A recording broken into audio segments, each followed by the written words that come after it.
The State Office of Khadi and Village Industries Commission on 13 October 2023 organized a mini exhibition under Khadi Mahotsav 2023 at National Institute of Fashion and Technology. Speaking to media person, State Director KVIC Shillong Malniram said, the purpose of Khadi Mahotsav is to motivate the entrepreneur and artisan to produce the local produce and to sell them to the public through the assistance of various departments. He informed that 6 to 7 stalls were put up for artisans to sell their products. The purpose of the Khadi Mahotsav, which is being started from 2nd October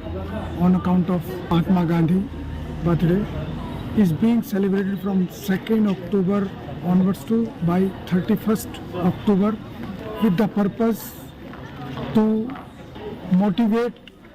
our entrepreneurs, artisans to produce the local products and to sell of them to